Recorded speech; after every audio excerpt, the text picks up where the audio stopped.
I've dealt with lots of people who have anxiety disorders, you know. And one thing about people who have anxiety disorders is they are not mysterious to me. I understand, it's no problem for me to understand why people have anxiety disorders, or why they're depressed, or why they have substance use problems. The mystery to me is always why people don't have all of those things at once. Because everybody has a reason to be anxious. In fact, we have the ultimate reason to be anxious because we know that we're vulnerable and we know that we're going to die. And how you cannot be anxious under those circumstances is a great mystery. It's a massive mystery. And the same thing applies with regards to depression. And then the same thing applies to some degree with regards to drug and alcohol abuse. As I said last week, there's plenty of reasons to drown your consciousness in alcohol. That's for sure. We could refer to the aforementioned anxiety and depression, not least. And so, and the sorts of drugs that people are prone to take are chemicals that take the affective edge off the tragedy of life. So back to the issue of fear.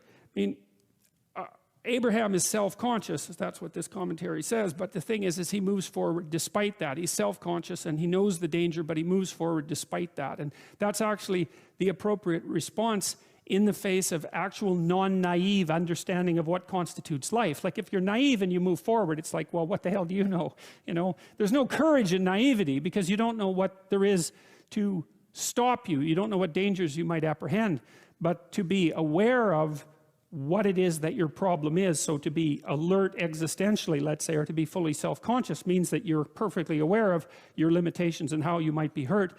And then to make the decision to move forward into the unknown and the land of the stranger. Anyways, I would say that's one of the secrets to a good life. And I can say that really without fear of contradiction, I would say, because the clinical literature on this is very, very, very clear.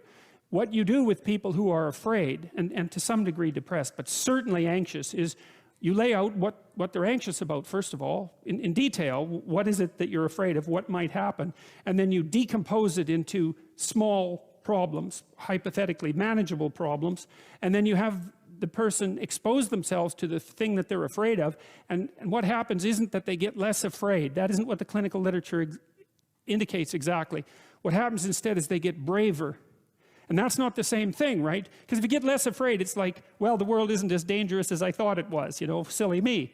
If you get braver, that's not what happens. What happens is, yeah, the damn world's just as dangerous as I thought, or maybe it's even more dangerous than I thought, but it turns out that there's something in me that responds to taking that on as a voluntary challenge and grows and thrives as a consequence. And there's no doubt about this. Even the psychophysiological findings are quite clear.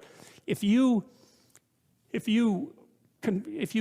impose a stressor on two groups of people, and on one group the stressor is imposed involuntarily, and on the other group the stressor is picked up voluntarily, the people who pick up the stressor voluntarily use a whole different psychophysiological system to deal with it. They use the system that's associated with approach and challenge, and not the system that's associated with defensive aggression and withdrawal. And the system that is associated with challenge is much more associated with positive emotion and much less associated with negative emotion. It's also much less hard on you because the defensive posturing system, the prey animal system, man, when that thing kicks in, it's all systems are go for you, you know. The gas is pushed down to the pedals pushed down to the metal and the brakes are on. You're using future resources that you could be storing for future time right now in the present to ready yourself for emergency.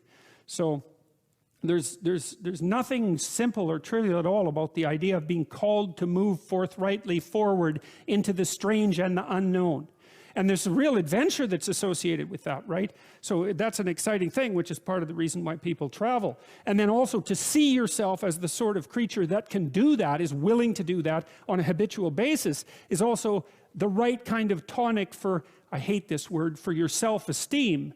You know, because the self-esteem has nothing to do with feeling good about yourself. As I already mentioned, there isn't necessarily a reason why a priori you should just feel good about yourself. But if you can view yourself acting in a courageous and forthright manner and encountering the world and trying to improve your lot and taking risks, you know, in a non-naive way, well, then you have something that you can comfort yourself with at night when you're wondering what the whole damn point of is of your futile and miserable life.